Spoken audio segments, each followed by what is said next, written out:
La forma política del Estado español es la monarquía parlamentaria, de conformidad con el apartado tercero del artículo primero de la Constitución. El desarrollo de ese precepto lo hallamos en el título segundo de la Corona, artículos 56 a 65, donde se establece el régimen jurídico de la monarquía parlamentaria de nuestro país. Dentro de esa regulación vamos a prestar una especial atención a la minoría de edad del rey y al ejercicio de la tutela, concretamente al comentario del artículo 60 de nuestra Carta Magna. A partir de ahí hemos de explicitar qué es la tutela. La tutela, si nos atenemos a su étimo tutelae, es una función de guarda, protección, defensa y amparo de un menor. En este caso, la precisión jurídica del mismo la obtenemos en el artículo 215 del Código Civil, donde se alude a la guarda y protección de la persona y de los bienes de un menor. Desde este marco jurídico del ámbito civil, nos hemos de centrar en su acepción constitucional. El punto de referencia es la minoría de edad y, de acuerdo al artículo 12 de nuestra Constitución, los españoles son mayores de edad a los 18 años. Por lo tanto, el periodo que transcurre desde el nacimiento del rey hasta el cumplimiento de esa mayoría de edad es lo que quedaría afectado por el ejercicio de la tutela. Una vez establecido el ámbito de ese ejercicio, nos queda dirimir cuáles son los tipos de tutela que contempla ese artículo 60 de la Constitución. Esos tipos de tutela son esencialmente tres: la tutela testamentaria, la tutela legítima y la tutela dativa.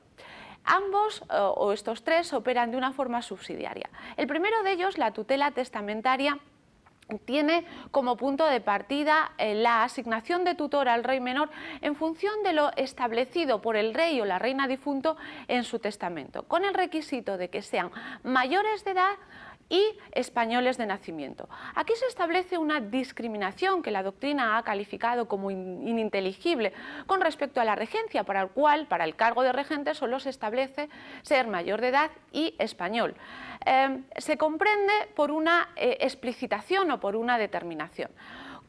Comentamos que al hilo de esa tutela testamentaria, si hubiera el rey guardado silencio, operaría la tutela legítima. También es importante explicar si ese acto del rey necesita o no refrendo. La doctrina se halla dividida, estableciendo un sector que estamos ante un acto personalísimo y privado del monarca y, por lo tanto, no susceptible de ser refrendado, mientras que, por otro lado, existe un sector doctrinal que, dada la relevancia de la función del tutor en la formación y determinación de las orientaciones y de la voluntad y de la educación del futuro rey, necesita o exige que ese acto de tutela requiera un refrendo, un apoyo de los órganos políticos y constitucionalmente responsables. Desde esas precisiones y partiendo de la inexistencia de una determinación del tutor que se ejercite en el testamento, determinaremos una segunda forma de designar tutor, la tutela legítima, que nos orienta o que nos determina el ordenamiento civil. A partir de aquí, el cargo de tutor se asigna desde la Constitución al padre o madre del rey siempre que permanezcan viudos, mientras permanezcan viudos.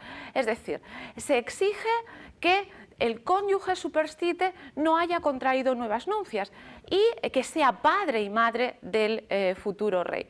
Aquí se produce una acotación respecto al elenco amplio que contempla el Código Civil de potenciales tutores, pero lo que sí admitimos es una referencia a quién no puede ser tutor, es decir, el halo de certeza negativa. Aquellas personas que sean consideradas indignas por el Código Civil en sus artículos 243, 244 y 245, entendemos que deben de ser respetados como indignos para ser tutor del rey.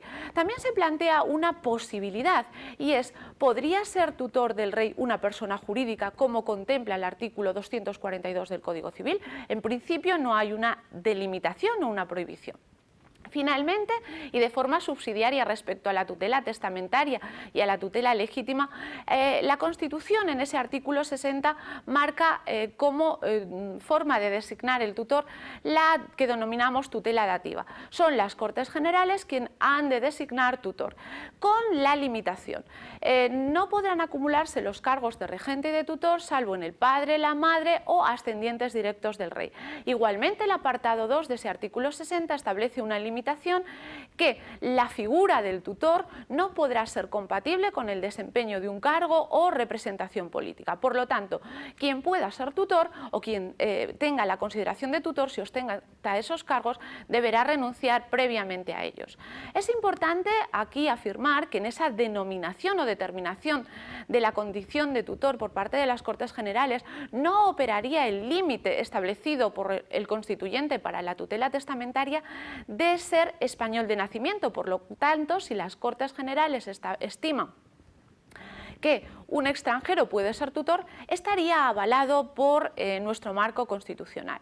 El punto final de esta reflexión sobre la minoría de edad del rey y la tutela viene marcado por el fin de la tutela. El fin de la tutela viene determinado por la mayoría de edad del rey, es decir, por el cumplimiento de los 18 años, o bien por la renuncia, muerte y fallecimiento del tutor. Cabe también una posibilidad en el tercero de los supuestos indicados, la tutela dativa, que exista una remoción por parte de las Cortes Generales del tutor por considerar no adecuada su función conforme a las expectativas del mismo. Hay que decir que en estos casos operaría una vez inicialmente el aspecto de iniciación del proceso de designación de tutor, como preceptúa el apartado primero del artículo 60.